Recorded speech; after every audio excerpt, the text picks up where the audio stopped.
Jackson on the drive, kicks it out for man. Man, three-pointer, bang! Oh, what a man! Magic down the middle, just what I thought. A hook shot at 12, good! Here's Michael at the foul line, a shot on Elo, good! The Bulls win it! They win it! Now there's a steal by Murr, underneath the DJ, going up over Bell, ball away, yes!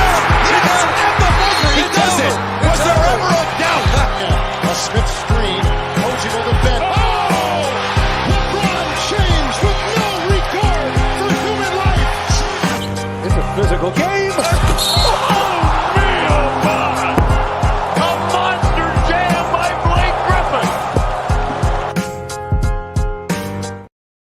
What's going on, guys? Welcome to another NBA playoff preview here on Dime Dropper for the 2023 NBA playoffs. For this one, the last one, the NBA Finals. We are finally here. It is almost June, and we've got a finals that is absolutely not for the casual fan. This is one for the diehard basketball fans. The Denver Nuggets, the number one seed in the Western Conference, making it out, and the Miami Heat, the 8th seed in the East, did start out as the 7th seed and lost in the play-in. And joining me today, after coming on for the conference finals preview where his team won in a sweep. I don't even think he called a sweep on that one. It's the real deal out of Park Hill, but it's not Chauncey Billups. It is Swipa Cam, whose Denver Nuggets are in their first NBA Finals. Swipa, man, just let me know, how does it feel? You finally got your long-awaited revenge on the Lakers. Yeah, I mean, I think it will be even better, if they have an opportunity, they win the NBA Finals. But I think the city is happy that the Nuggets are meeting expectations and that they made it to the finals. I think I predicted, obviously, before the season that they would. I think a lot of people outside of Denver, the Nuggets they've been the only team that hasn't actually have been successful at the major markets. The Broncos have been to 5 Super Bowls. They went to 5 during the Elway era. They've gone to 2 during the Peyton Manning era. They won 3 of them. The Avalanche have won 3 Stanley Cups. Even the Rockies in 2007 made the World Series. And so, the Nuggets are just kind of coming along, finally kind of meet that championship pedigree that the city is used to.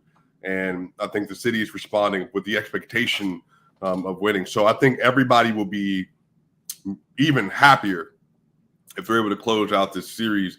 I think right now this is like a fulfillment of everybody's expectation because, again, when Jamal Murray, Nikola Jokic, and Michael Porter Jr. are all healthy, they have made at least the Western Conference Finals. If Jamal Murray and Jokic are healthy, if Jamal Murray goes 8 of 18 from in Game 7 instead of 4 of 18, then they're looking at going to 3 Western Conference Finals in the 3 playoff runs that they've had. This is in 2019 when CJ McCollum had 37 points and, they won by 4. And Jamal had one of his worst playoff games ever. So they have always won, but then now, obviously, after the Aaron Gordon trade, March 25th, 2021, they go 8-0 in the first 8 games, looking like a dominant team. They lose to the Celtics and to the Warriors, and Jamal Murray, he ends up tearing his ACL on like April 2nd. So everything after that point was thrown up in the air. And I think the city is just kind of like, all right, bet, this is what we expected to happen, and hopefully they can finish the job. You mentioned the Avalanche. They won the Stanley Cup last year. Mm-hmm. So that's something that people aren't really talking about is this could be back-to-back titles for Denver teams. Yeah, this would be 3 championships for the major teams in the city of Denver since 2015. The Broncos with the Super Bowl, the Avalanche last year with the Stanley Cup, and then the NBA Finals. There's not a lot of cities that could boast something like that. So I think that just goes to show you, like, Denver is a sports city, primarily a Broncos city, but that's just because Nuggets have never given them an opportunity to ride the wave. And so, now you have a 28-year-old superstar, a 26-year-old Jamal Murray, a 24-year-old Porter, and a 27-year-old Aaron Gordon. So hopefully they're locked in for years to come. Now, let's look at the initial storylines of this series. That's been a huge thing. People are saying, some of the haters are saying there's not any interesting storylines. It's not compelling.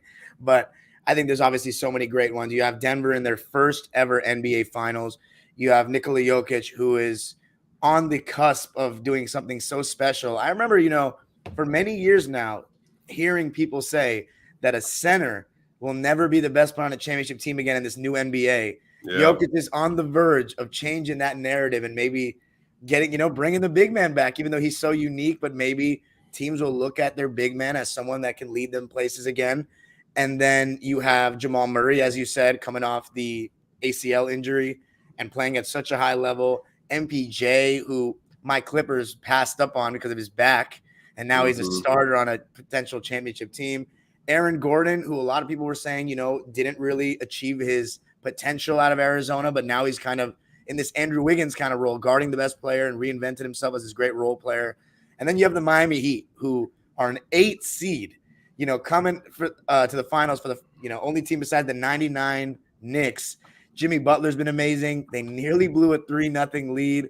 I mean, just for a second, taking your fandom out of it, what do you think about this series, for the neutral? I know a couple of years ago we had that 2021 Bucks Suns, and people were like, oh, no one's going to watch it. But this one feels as though these are really the two teams that deserve to be here. The Suns, as you know, and they beat us injured. They beat you injured. They beat the Lakers injured.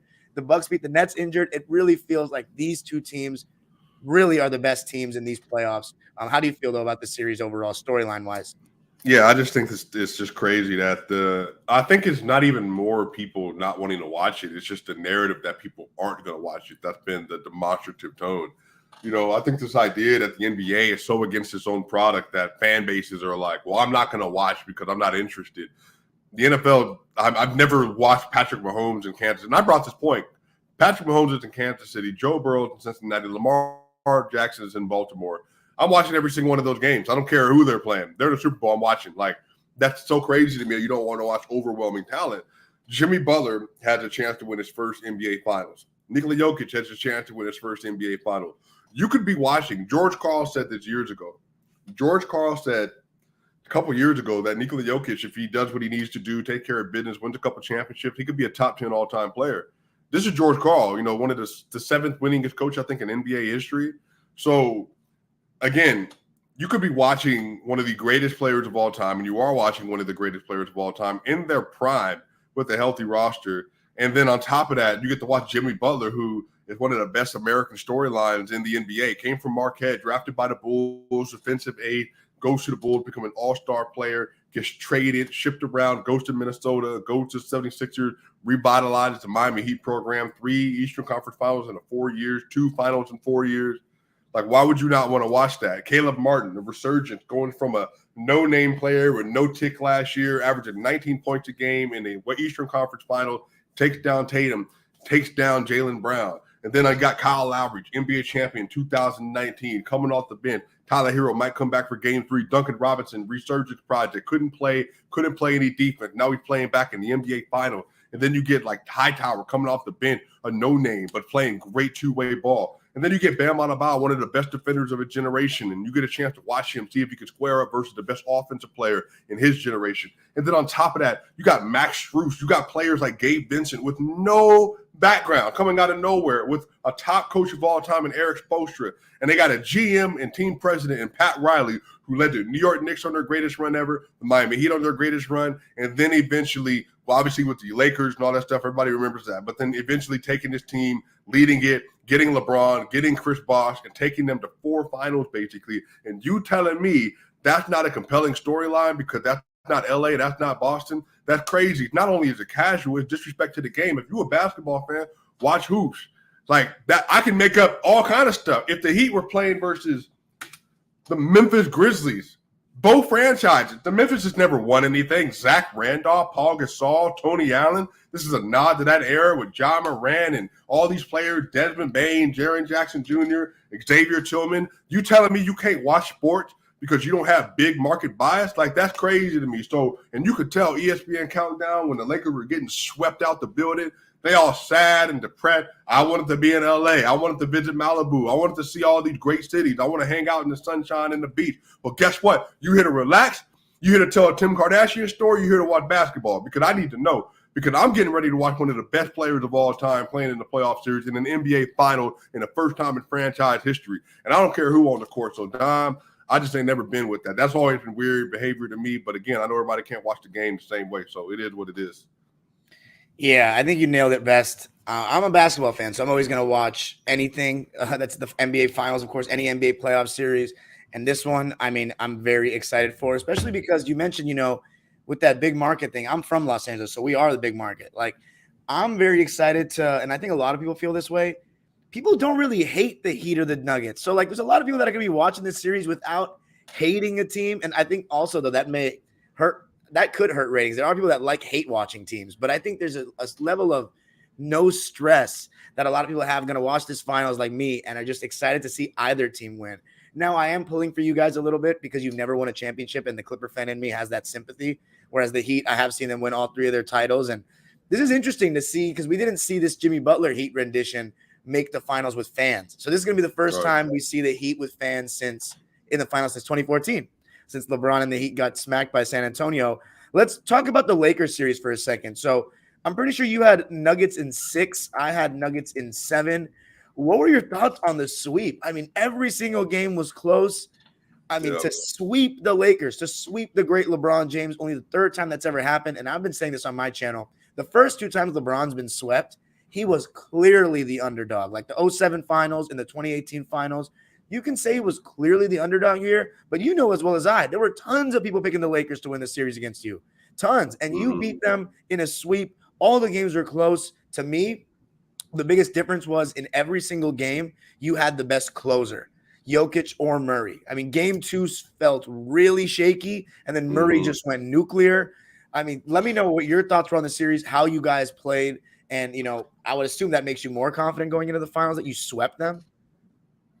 Yeah, I mean, I think I was being a little too generous to the Lakers, and I think I was underrating the Nuggets a little bit, but I think it's just out of respect for LeBron. But I realized you can't really make basketball take effect. And I think that's when you just said going into the series, they're getting swept. Oh, you think LeBron getting swept? It's like, it's not about that. Like sometimes you just ain't the best player in the court, and he wasn't. He was barely the second best player in the court, depending where you had Jamal Murray. And then on top of that, your team isn't better. The chemistry isn't better. The culture isn't better. The timing just isn't right. So, look, there's no shame in it. LeBron got swept by Tim Duncan in 2007, Steph Curry and Kevin Durant in 2018. And he got swept by Nikola Jokic. Those are 4, I think, at the end of their careers, 4 of the top 12 to 15 players of all time. So it's not like you're getting swept by a bum or just an all-star. So, it happens. I think that the Nuggets are able to carry that confidence over because they went 12-3 to the Western Conference when they were predicted to lose versus the Phoenix Suns. And then obviously with the Lakers, great franchise. They never beat them in a series before, never swept a team before. They had all the pressure on their side. LeBron James had only lost 1 conference finals in his NBA career. That was to Dwight Howard in 2009. You had all the narrative, and you get swept out of there. So basketball is about chemistry. It's about rhythm. It's about belief. It's about your commitment to execution. And the Nuggets, man, they commit to doing that at a higher level than anybody else, and they would repeat that process more than anybody else. So I think the Heat, they're a great team. I think they're going to have a lot to say in this series, and so it's going to come down to who wants it more and who can execute at a higher level. I'm going to respond to this comment real quick. Someone said, Dime not saying anything to Swipa saying Jokic is top 15 all time already. He never said that. He said he could be top 15 all time. So I'm not. But just to be clear, Dime, I also said that before the year that if Jokic, Giannis, and Luka finish their career like we think they will, I think those are 3 of the top 15 players ever. I don't think there's a basketball argument by the end of the time they're done that you can say they're not 3 to 15 best. I think Luka hasn't won anything yet. Haven't even won an MVP, but I think if we are able to look at his game, it's like the dude is he's been 25-5 since his rookie year, 29-9 every year. If he wins a championship, Dime, or wins a couple MVPs, he needs that the championships for me are really big. Right, I think if Jokic wins this title, I mean that puts him in a category with only a couple centers. I remember us talking about this in a space, but the top 5 centers to me is really hard to break into. Like it's going to take some work, but you can make an argument for me after this title as high as 6. And there's been some great. I think center might be the deepest position in terms of like GOATs in NBA history. Because I mean, the top 5 with Russell, Hakeem, Wilt, Shaq, and who am I forgetting? Kareem. It's just so hard to break into. But I enjoy Jokic. I enjoy watching Jokic so much. And I want to say too. So one thing you talked about all the narratives. Actually, no, I'm gonna wait on that. Let's talk about the Heat series real quick against the Celtics. What an amazing series this was. 3-0 up. They tie the series 3-3. Did you think they were going to blow it? Because I really thought they were going to blow it.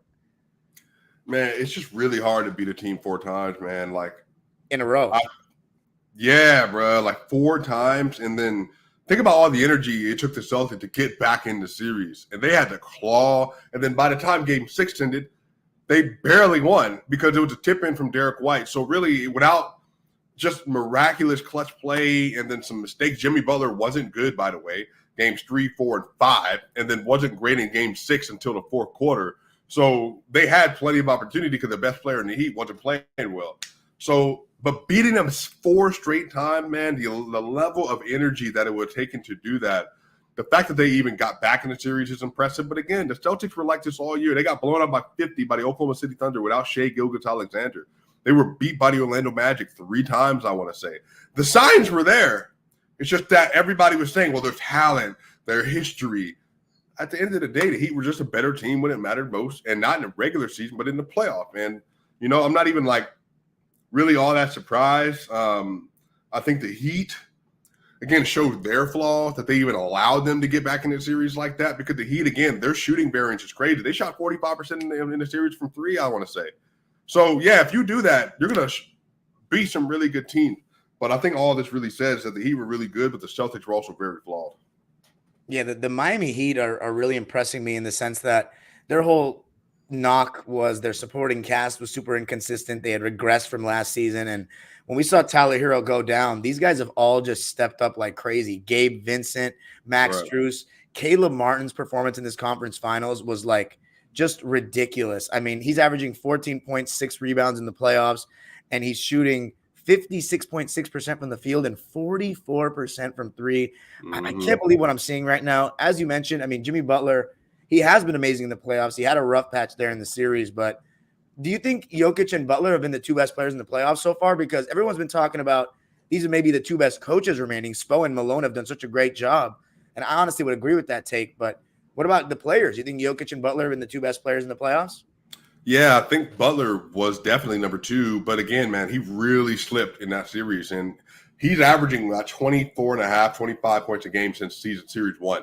First series, he averaged 37 or 38. And then ever since that, he's really dipped.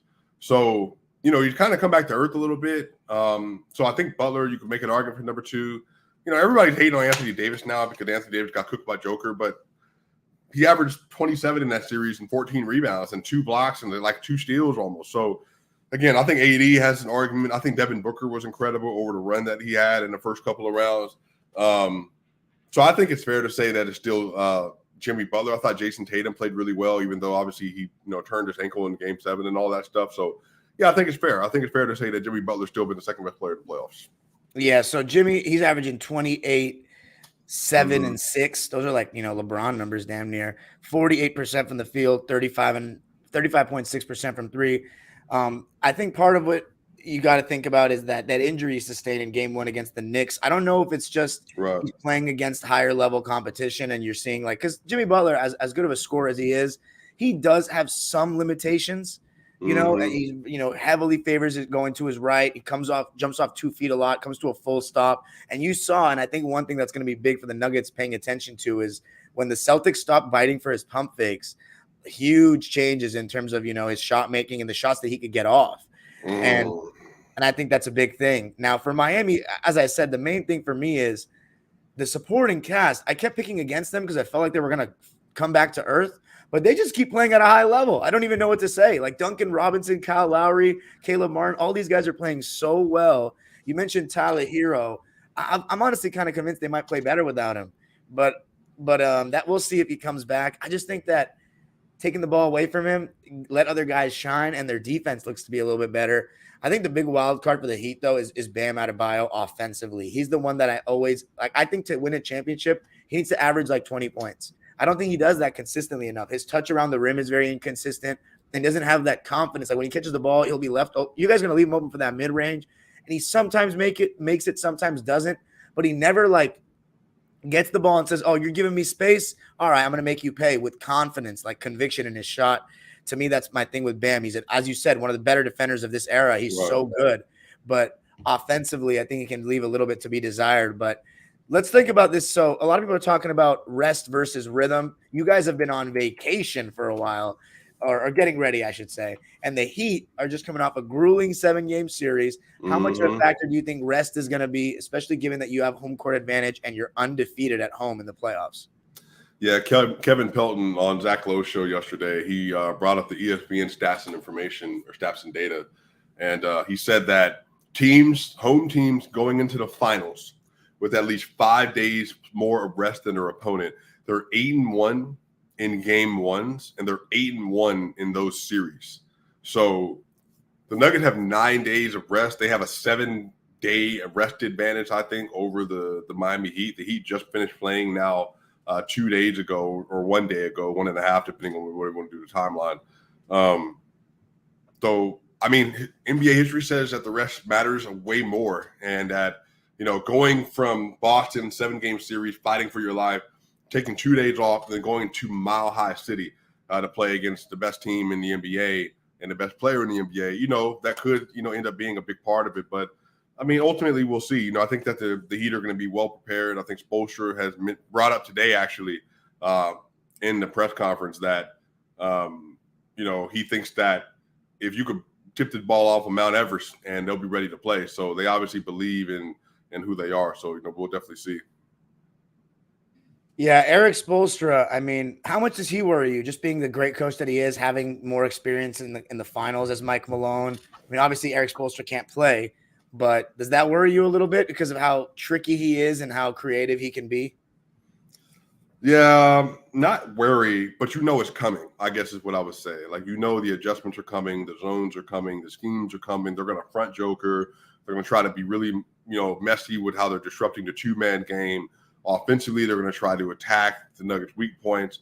I think a lot of that is just you just understand that it's coming and you're just waiting for the adjustments, and then you make the adjustments when they need to be made. But at the end of the day, there's only so much you can do with Joker, and there's only so much you can do with the Denver Nuggets offense. But the fact of the matter is you have to outscore Denver, and that's going to be the math problem. So as good of a coach as he is, can you do that enough times, quarter by quarter by quarter, and game by game by game, to where you could win multiple games by having to play catch up consistently? So, we'll find out. I think he's an incredible coach. He may be the best coach in the NBA right now, but I think there's a lot of things they're going to throw at the Nuggets, but the Nuggets are just going to have to be responsible and adjust correctly. And on the other side, Michael Malone, he's going to put them in a lot of issues and give them a lot of challenges as well. And he's going to test them to see if Jimmy Butler and Bam and Kyle Lowry and Duncan and Gabe and Strus, and, they're going to see if they can figure that stuff out. Bam Adebayo, I mentioned him earlier. He's averaging 17 points, 9 rebounds right now in the playoffs. I think that, as I said, I think it's going to have to go to 20. They're going to win this series. I just think that you guys are the best team they've played so far, point blank. They're going to have to be the best versions of themselves. You mentioned the zone thing. I wanted to talk about this because we saw the Celtics have a lot of trouble with it. I personally think that they're going to get carved apart playing a zone against you guys because you put Jokic at that high post, even though, let's say they play like a 2-3, easy. Jokic at that high post, going to carve them apart. You have shooters, you have cutters on the baseline. And the main thing that the Celtics really lacked is a guy that could catch the ball at that foul line and just turn and shoot. Jokic, we've seen that he hits that mid-range shot at the foul line contested. He's damn sure can hit it open with space. So I think that's an easy fix or an easy counter. But I think, they throw a lot of this matchup zone. They'll go like 1-2-2 for a second. But I think you have Jokic in the middle of the floor. It changes a lot of things. And I think you guys have the shooters to counter all that. So I think when teams have guys that can punish you in the mid-range and space the floor properly, and basically in the middle of the floor, I think that's part of the reason why zones work so much better in today's NBA is that guys are not flashing in the middle of the floor and making dudes pay a lot of times, and Jokic will. So that's why I think the zone is not going to be a great look. As far as the, the pick and roll, we always talk about how you're going to guard the Jokic-Murray pick and roll. See, Bam can switch 1 through 5, but you're not throwing Gabe Vincent onto who do you think is going to be taking Jamal Murray for the most series for the Heat? It's probably going to start off with Gabe. Butler will take him in clutch situations. Because I think they're going to have to put a lot of Martin. I feel like. Well, Martin's going to have to be on Michael Porter, or you're going to have to put Strus. So the problem is that they'll be at a huge length deficit because you can't put Strus on KCP. Maybe they do. But then you don't want to put Gabe on Michael Porter because Michael Porter is 6'10". Gabe is like 6 feet tall. So I think it's going to start off this. But the thing is, the Nuggets aren't just going to let you do that. They're just going to find the match just like they did with D'Angelo Russell. We're going to put whoever we want in actions, and I'm going to get Gabe or whoever. And matter of fact, if I want Jimmy Butler away from the play, then I'm going to put Jimmy Butler on. I mean, we're going to do all the actions. We're going to get everything going to the rim. Now you got to play Joker with this man with just Bam Adebayo. And Bam Adebayo is not a great rim protector. That's not his best asset. So, yeah, man, I think they're going to matchup hunt for sure. I think Gabe probably should start on him if he starts, if they don't start Kyle Lowry. Yeah, I doubt they'll start Kyle Lowry. I think he played better off the bench. I think it'll be Gabe Vincent. I doubt we see any. You think we see any of Kevin Love and Cody Zeller in this series? Because we saw them kind of get fizzled out at the end. And here's the thing. Here's my biggest issue with Denver. With the Heat. Besides the whole zone not really working that well, and obviously in man-to-man, it's hard enough to guard these guys in the first place. You have the dilemma of who's guarding Jokic. So you have the Bam Adebayo could guard Jokic thing, but then it's like I just don't think – I know nobody can guard Jokic one-on-one. Who do you throw at him to have Bam in that help side like you had Anthony Davis roaming? They don't have a big forward like a LeBron or Rui Hachimura. Like, you're going to put Kevin Love on him? You're going to put Max Strus on him? I just think that they lack those big forwards. Maybe Highsmith. They lack those big forwards. And I think that's what you guys have is having Aaron Gordon and MPJ. You have two legit like 6'9", 6'10" guys in the front court. They played Jimmy Butler at the 4 a bunch in that series. I mean, how problematic do you think that's going to be? Yeah, I mean, Kevin Love will get minutes. We'll have to see how useful they'll be. He'll be important for them. But, again, there's just so many matchup problems because if they decide they want to put K-Love onto Jokic and then have Bam free roam off of AG, well, again, they're just going to put them in action and see if they can get you to switch. Then if you don't commit to the switch, pin downs, back screens, all the stuff that gets you discombobulated while you're trying to retreat and get back and help. So if Jamal Murray comes and set a screen for Bam Adebayo, does Bam leave him and then let Gabe trail him and fight through the screen? Well, then we know what's going to happen. It's going to be a back screen. You don't go with it. Jamal humps around. It's going to be a DHO into a wide open 3. Or if you adjust correctly, Jamal Murray gets the ball top of the key, pump fake, dribble penetration. All right, now we got Jokic in a 2-on-1 situation with a trailer. Am I going to dump off the Jokic for a floater? Or am I going to get a little midi here with Jamal Murray shooting 52% in the playoffs? Or am I going to get dump off to Joker and then allow it to AG because you're already out of position, or Michael Porter Jr. corner 3? Adam Mares from DNVR Sports yesterday, he did say that he thinks that maybe what if they tried Cody Zeller and Bam Adebayo to put like crazy size on the court? I don't think they'll do it. But again, they just don't have a lot of great options. Now, Spoelstra will have some things, but this is what I'm trying to tell you, though, Don. As soon as Joker figures it out, you can't do it anymore. That's what happened with Rui Hachimura. As soon as they figure out what you're doing, it's over. Because what they did then in game 3, when Jokic had 15 points in the fourth quarter, they were basically had Rui and they had AD and they had Rui guarding Joker, and they didn't want to switch it. So they did an empty side pick and roll with Jamal Murray and basically said, look, and then they had Dennis Schroeder on Jamal. Do what you want. Now, you can switch this, and I'm going to get Dennis on me, or you can keep this off, and then you want to just run over the top and run the hub. Well, then Jokic is shooting 47% from 3, or he's cutting and diving. So, again, they're going to have answers for all that. And so it's about the Heat being able to do it enough to throw off the Denver Nuggets. Yeah, I mean, geez, the Nuggets offense is so tough to stop. One thing I love about this series is we have two teams that play off ball movement, not too much ball pounding. Yeah. I think the Boston Celtics really showed us that, yeah, their offense was as good as it was in the regular season. It was a little too predictable. Denver and Miami, definitely more creative. That action you talked about, one of my favorite ones, Jeff Van Gundy was given a lot of props in the conference finals where Jamal Murray sets a back screen for Aaron Gordon, and then he'll come off for a little dribble handoff with Jokic. That is so hard to guard, man. I don't even know how I would guard it, but just so many different options for Denver. As we close out, do you think it feels a little like it sounds like the way we're talking? Obviously, I'm with the Nuggets fan, so like it's going to be more Denver centric, but I really feel like you guys got this. Do you think it feels like overconfident? No, because the team doesn't feel that way. Michael Malone hasn't communicated that. He said it can be the hardest thing I've ever done. I think the difference is recovering the game. So this is how I always think about series, Dom. This is why when we were talking about the Clippers Nuggets, who has more advantages that the other team has to solve between the two in a matchup? Clearly, you guys have the more advantages. So what does that mean then? So if you have more advantages and you have the best player and you have the more talent, Like that's a mathematically, even statistically, there's a lot you have to overcome to be able to get to a victory point. Because you know what? You can beat those advantages a game at a time, but doing that 4 times in a 7-game series is where that becomes difficult. The Celtics process was awful, terrible. They literally were facing a 3-2 zone at one point in time, and they were in game 4, I want to say. Game 3, and the Celtics were just passing the ball on the perimeter, and they were just throwing up contested threes. Like, what are you doing? And then on the other side of it, the New York Knicks weren't beating the Heat. Jalen Brunson and Julius Randle not beating Jimmy Butler and the rest of that roster. And then, again, as I said all season, as you heard me say, the Bucks were a bad offensive team. Giannis was not good offensively this year. And when it came down to getting the bucket, they couldn't do it. They didn't have shot makers. They couldn't hit their free throws. Giannis was running from the ball at the end of the fourth. Just add it up. And they were slow. They have all these wing defenders, and none of them could stop Jimmy Butler. So, again, if you just go through how they got there, they were just a better team. The problem is the Nuggets have faced elite talent, and they've just been able to beat you down. They're more physical. They're bigger. And they have a bigger chip on their shoulder. And on top of that, when you have all that and you're more talented, and again, in any series, I was taking Jordan in any series. I was taking LeBron in any series. If LeBron James had comparable talent to who we were playing against and everybody was healthy, I'm taking Bron every time.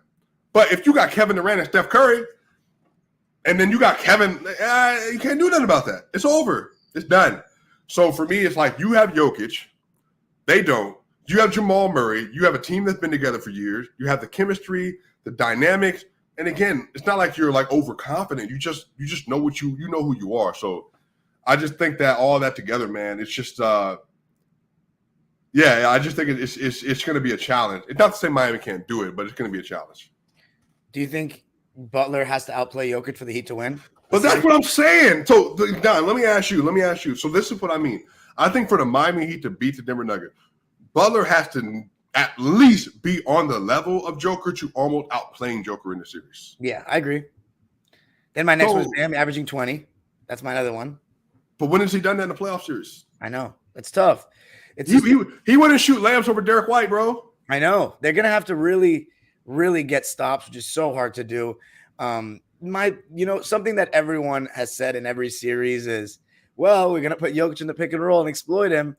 The thing is, Jokic, to me right now, defensively, is having a very similar run to how like Dirk had in 2011, where he's been good. Like he's been decent. He's held his own. He hasn't really been exploited like that. I mean, maybe there's been some stretches in a couple of quarters, the most I can think of, that he's been attacked in pick and roll or whatnot, but he has really held his own. Part of that's because of the great defensive personnel around him, but also like there's a big difference to me between guys that aren't good at defense and guys that are unwilling defenders. Like Jokic may not get off the ground like that, but I don't think he's a bad defender because he knows angles, he knows the scheme, and you're going to get high effort from him. And then as we saw in the last series, Anthony Davis wasn't able to abuse him one-on-one at all. So to me, Jokic, he has not been a liability. He has not been bad. He's been very solid defensively. And same with Murray has been very solid to me defensively. What do you think of those two guys? Because everyone was saying, their best two players aren't good enough defensively to win the championship. They've really held their own. And it does remind me of that 2011 Dirk. Because people always go to Dirk. He wasn't a good defender. I was like, well, he held his own when he needed to. That's all that matters. So what do you think of that?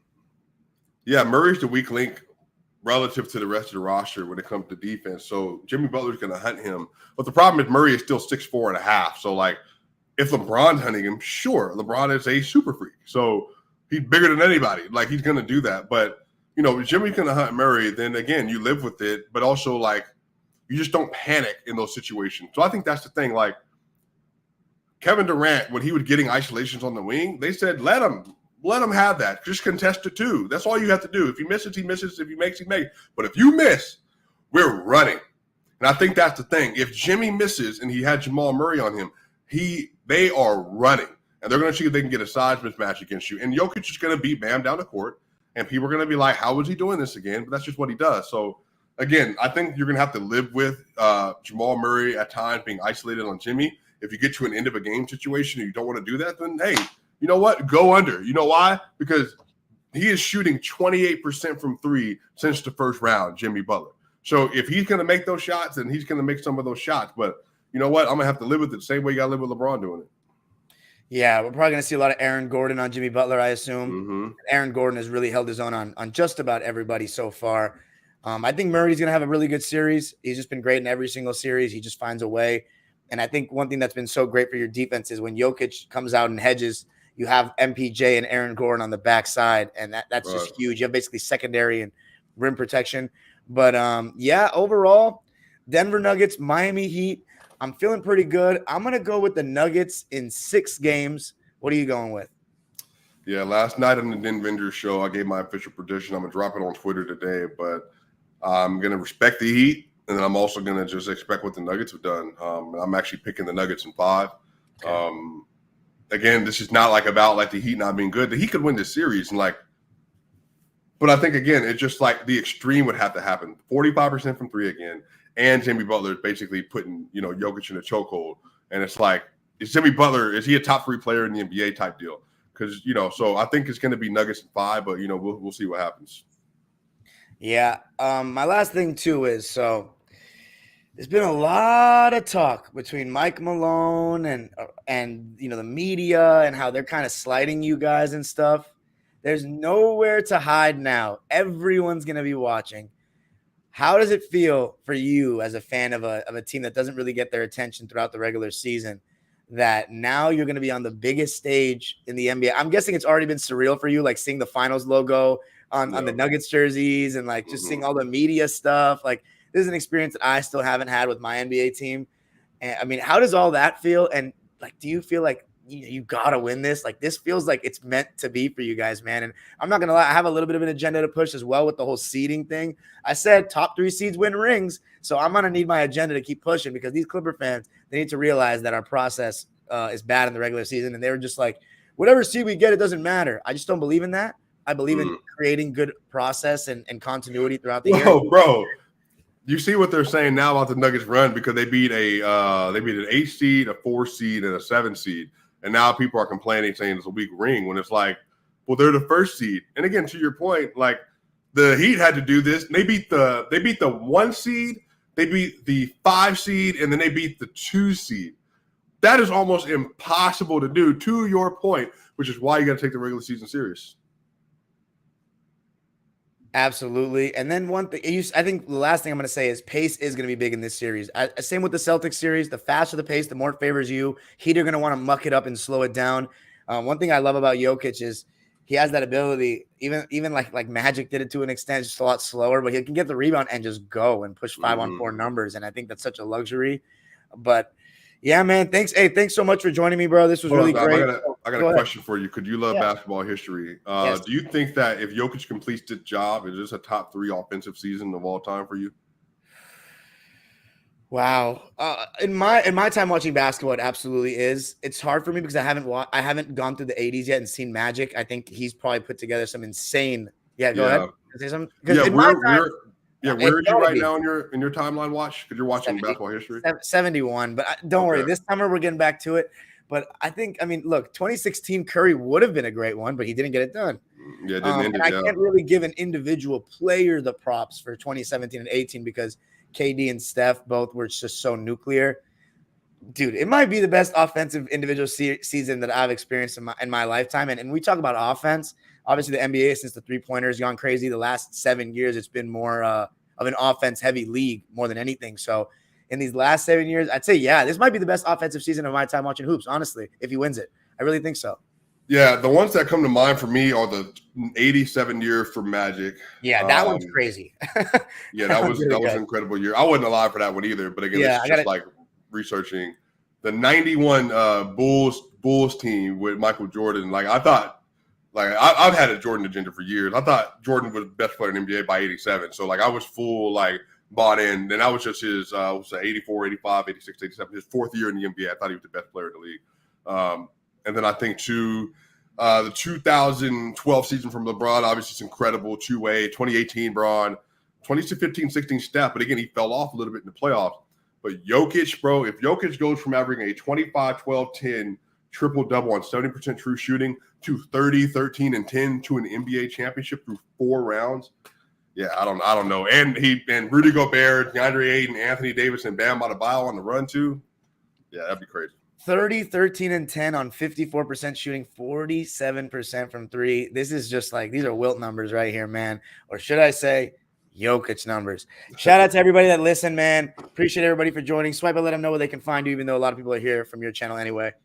Yeah, bro. Swipa Cam on YouTube, on Twitter, on Instagram, on TikTok. And shout out to my man Dime Dropper, one of the best locked on sports covers, period. And obviously one of the best Clippers analysts and reporters as well. So shout out to you, Dom. Thank you so much. Everybody, you can follow me on the same things, Twitter, Instagram, TikTok, at Dime Dropper Pod, and subscribe to my YouTube channel for more LA sports, NBA history, and NBA content. I'll be live after every single night of the finals. So let's see how it goes. I got the Nuggets in 6 making history, man. I can't wait to see you with your crazy celebrations after it happens. Fingers crossed. Peace, everybody. Let us know what you think in the comment section. What's your prediction for the series?